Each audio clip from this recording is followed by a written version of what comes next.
Hey YouTube, this is Gracie and welcome back to Card-tober, a series in which I show you how to make a Halloween Disneybounding card every day of the month of October.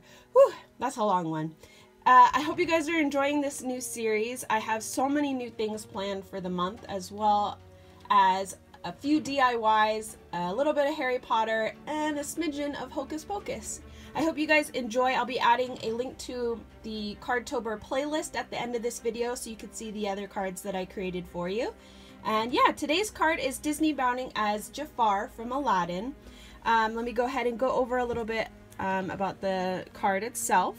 So I've included mostly red as the main color because that is the color of his whole outfit. He does have little bits here and there that are slightly darker red or maroon. So that's why I've included this little layer here. This kind of feather shape is to actually represent the feather on his hat. And of course the snake, which is actually a cobra, I believe, on his staff. But this is kind of what I decided to do, slightly different. And of course some black to represent the rest of his outfit and like the little capey cloak thing that he wears. On the very back layer here, it's a very light tan color. That is the color of his neck. I don't know if it's the fabric on his neck or if it's his actual neck color. But anyway, that's the color I decided to put on there. And this time I decided to do a brown card because, well, it just matched everything a little bit better. So I did the inside with Happy Halloween as the sentiment, and I've included this maroon and gold color to represent Jafar when he becomes a genie at the end. The gold is to kind of represent the cuffs, the gold cuffs that he ends up wearing. On the back side, I did my G stamp, which, like I said, I do on all of my handmade cards. And I included this little finger hand stamp because I thought it was kind of clever to reference the cuffs that he ends up wearing as a genie at the very end. So let me go ahead and show you how to actually make the card.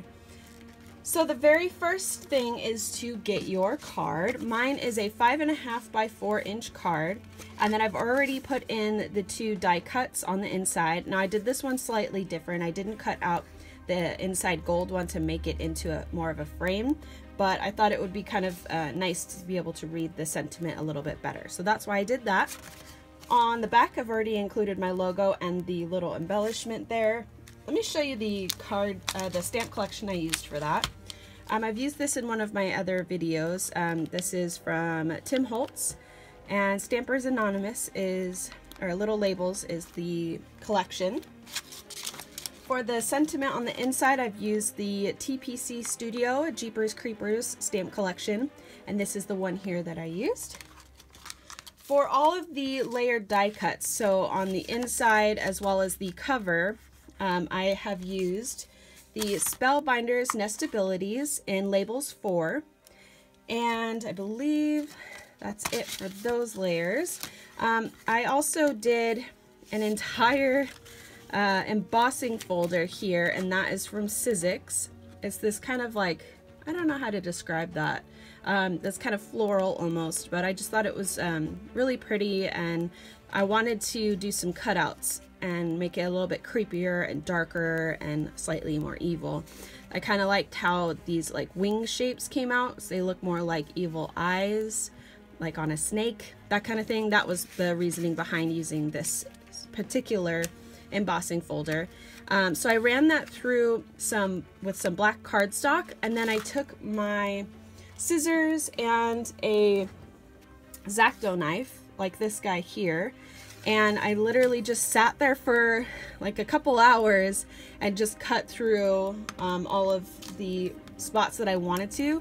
And I've also used my cutter bee scissors to kind of get into those really small places and have a cleaner cut rather than scraping this along all of it. So that helped a little bit. So put that aside and show you my very first layer, which is the light tan color. And we're just going to tape that down. This is the exact size of the card, so 5.5 by 4. And actually, let's go ahead and use some liquid glue for this. That way we can position it perfectly. And I'm just using my Tombow multi-liquid glue for this. Okay, just a little bit of glue there. And flip this over, place it onto the card. Whoop. Let's make sure I don't get too messy on it. There you go. I also chose the brown card because it is closer to his skin tone as well. It's a little bit, well, a lot darker than the white cards that I usually use. So I thought that was very fitting, and it just kind of matched all the colors a little bit better than the stark white card that I usually use. The next layer is red, and that's about, I think, about 1/8 of an inch smaller than the tan color. And for this one, I'm actually going to tape it because I don't want it to show too many like bumps and stuff. When the glue dries, it gets a little warped. So I'm going to use my Scotch Advanced Tape Glider for this. Hold down the trigger and pull across the page. I really like this tape runner. It works perfectly for pretty much everything I need.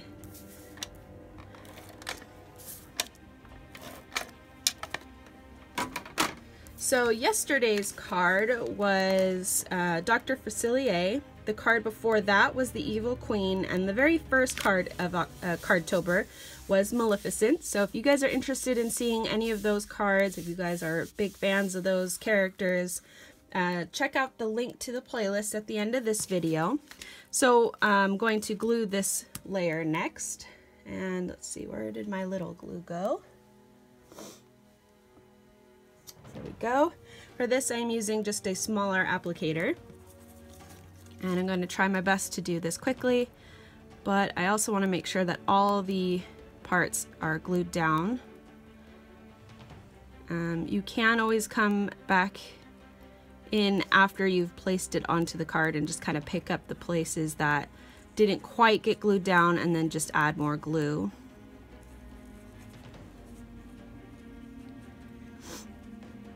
So let's go ahead and just do the main.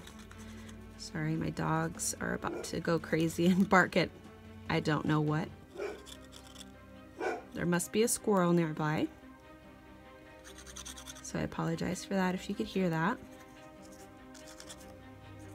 Okay, that should be good enough. I will come in later and add little more bits of glue here and there. And we're just going to place that down onto the top of the card. And hopefully, if you've measured correctly, this should go to the edges of the red cardstock. Oops. All right. Now this isn't going to stay completely because I haven't glued down every single inch of the black cardstock. So that will have to do for now.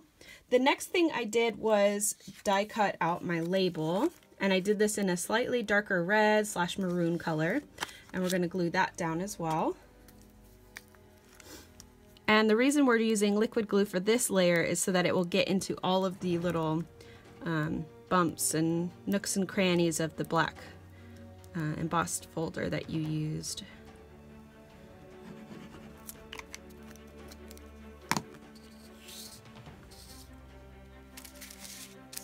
Okay. And this will also help to hold down that black layer of cardstock. And as you can see, this layer does not go all the way around the card, so you don't necessarily have to cut out all of those spots on the black cardstock that are behind this part, but I just did that to show you the finished product, the overall look of it. This is the next thing I did. I cut out just a strip of red cardstock and kind of created my own feather shape, and then just took a ruler and just a black pen and drew in all of these lines. So we're just going to glue that down as well.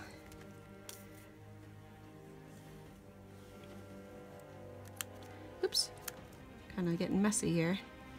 That's all right, because this glue, I believe this is Stacy glue from Scrapbooking Made Simple, and this stuff dries completely. It doesn't dry and leave sticky residue, so that's kind of the best part about that glue. And we're just going to put it to, oh my gosh, I just realized that didn't mean to glue that down. Well, for this card, we're going to glue it down because I've already put all that glue. And then we're going to just cut off the bottom at an angle. Well, let's actually just cut this one slightly different and just cut right there at the bottom, and then cut it at an angle. So you can see how I've started from the black line and then gone up at an angle. And you're just going to try and match the other side. This is exactly how I did my first card, so you can kind of see the complicated way that I do things. Okay, and then let's go ahead and pop dot the snake bit. This is the cartridge that I use, the Cricut cartridge in Animal Kingdom. That's where I got the snake, and I just did it on some gold cardstock. And let's go ahead and use some pop dots or 3D foam adhesive squares and just raise this part off of the card, which actually works out a little bit better than gluing it down, because on my original card I glued it and you could see where all the glue went. So this might be a little bit better for the snake. Okay, and you just peel off those backings and then place that, let's see, right down here. So you want most of the design of the feather to show, so you want the snake to kind of come down a little bit further down the card. And then I'm going to use these self-adhesive blings. Let's go ahead and just take those out. And I just used the large ones. You don't have to use such big ones, but I thought it looked kind of more daunting and scary to have the big giant ruby eyes. And that is to reference when Jafar uses his magic against the, was it Sultan? The eyes turn red, so that's why I decided to do that. So there you have it. There is your Disneybounding Jafar Halloween card. I hope you guys enjoyed this video. If you did, give it a thumbs up. And yeah, stay tuned for more cards headed your way. Happy Halloween. I hope you guys have a great day, and I'll see you next time. Bye!